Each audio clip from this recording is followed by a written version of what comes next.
अरे बहू रानी तो सारा सारा दिन कमरे में बंद रहती है, कोई काम भी नहीं। मैं तो बोर हो जाती हूँ, क्या करूँ।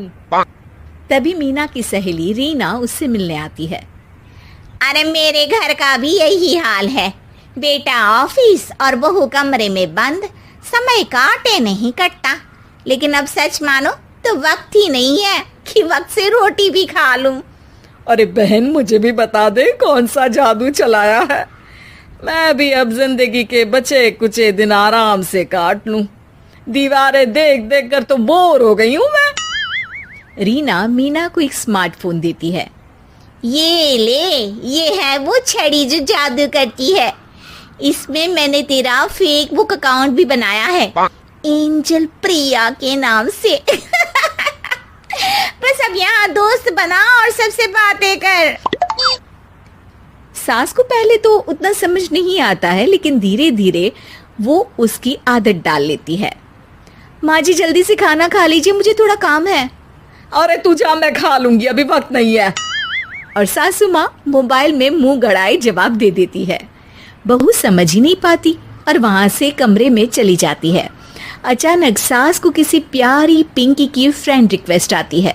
अरे वाह, ये तो कोई प्यारी सी लड़की लगती है, बात करती हूँ।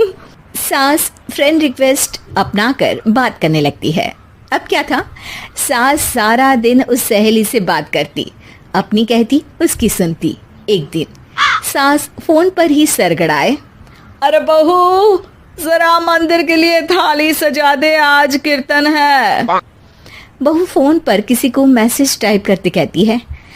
माँ जी क्या है, अब मुझे क्या पता कि आपको कौन कौन से भगवान की पूजा करनी होती है। तभी सास के पास कोई मैसेज आता है। अच्छा अच्छा ठीक है, रहने दे, मैं ही कर लूंगी। अब मैंने मना थोड़ी ना किया है, कर देती हूँ मैं। अब मैंने भी बोला ना कि थोड़ी देर में बात करती हूँ, तो मैं ही कर लेती हूँ, तू जा अपने कमरे में। बहू वहां से चली जाती है। सास मंदिर पहुंचती है और मंदिर की सीढ़ियों पर बैठकर सास फोन पर लिखती है। अरे मेरी बहू सारा दिन अपने कमरे में बैठी रहती है। वहां से रिप्लाई आता है।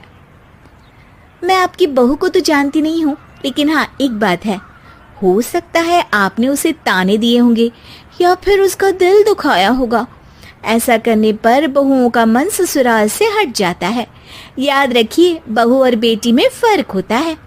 सास घर जाती है और बहू से बड़े ही प्यार से बात करती है, उसके लिए खाना बनाती है, उसे गिफ्ट में साड़ी भी देती है। जिसके बाद अगले दिन, माँ जी चलिए, आज मैं भी आपके साथ मंदिर चलती हूँ, आते वक्त भोले भैया के गोलगप्पे खाकर आएंगे। अरे हाँ बहू, ये तो अच्छा है, चलो। सास मन में सोचती है कि उसकी फेक बुक वाली दोस्त कितनी अच्छी है। उसके समझाने से उसे उसकी बहू वापस मिल गई। वो बहू को अपनी दोस्त के बारे में बताने का सोचती है, लेकिन फिर चुप हो जाती है। बहू फोन पर टाइप करती है। मेरी सास मुझे नौकरानी समझती है, एक गिलास पानी तक खुद नहीं लेती। मन तो करता है कि बोल दूं, मैं बहू हूँ, कोई नौकरानी नहीं। वहां से रिप्लाई आता है। देखो, तुम्हारी सास को तो मैं भी नहीं जानती, लेकिन वो बुजुर्ग होंगी। पूरा जीवन उन्होंने घर गृहस्थी चूल्हा चौका में निकाल दिया। और फिर तुम ये भी मत भूलो कि जिस पति पर तुमको इतना गर्व है, उसे भी शिक्षा उन्होंने ही दी है। तो जिसने तुम्हें इतना दिया, क्या तुम उनकी थोड़ी सी सेवा नहीं कर सकती? बहू भी अगले दिन से सास का सारा काम करती, उनके पैर दबाती, उनका ख्याल रखती, उनके साथ घूमने जाती। एक दिन सास, बहू ये लो मेरा हीरे का हार।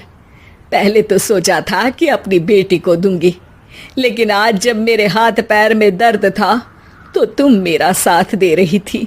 समय पर खाना पानी देकर तुमने ही मेरा बुढ़ापे में साथ दिया। उसके हिस्से का बहुत कुछ मैं उसे दे चुकी हूँ, लेकिन ये अब तेरा। बहू तो ये देखकर खुशी से उछल ही जाती है। वो सास को गले लगाकर कहती है, माँ जी आप सच में बहुत अच्छी है। भला हो उस एंजल प्रिया का जिसने मुझे आपसे वापस मिलवा दिया, वरना मैं तो हमेशा आपको गलत ही समझती। मैं तो सोचती थी काश वो एंजल प्रिया मेरी सास होती। क्या नाम लिया बहू? एंजल प्रिया तेरी फेसबुक फ्रेंड है? हाँ माँ जी, वो बहुत अच्छी है। उन्होंने ही मुझे बताया कि सास की कीमत क्या होती है। अरे बहू, कहीं तू प्यारी पिंकी तो नहीं? जी माँ जी, मैं ही हूँ प्यारी पिंकी। क्यों? सास बहू को गले लगाकर कहती है। मैं भी यही सोचती थी कि काश प्यारी पिंकी मेरी बहू होती। शुक्रिया बहू। सासू माँ, शुक्रिया तो हम दोनों को फेसबुक और सोशल मीडिया का करना चाहिए, जिसने हम दोनों को एक दूसरे से दिल से मिला दिया। अब तक दोनों को समझ आ गया था कि जो खुशी वो बाहर ढूंढ रहे थे, सच में तो वो उनके घर में ही थी।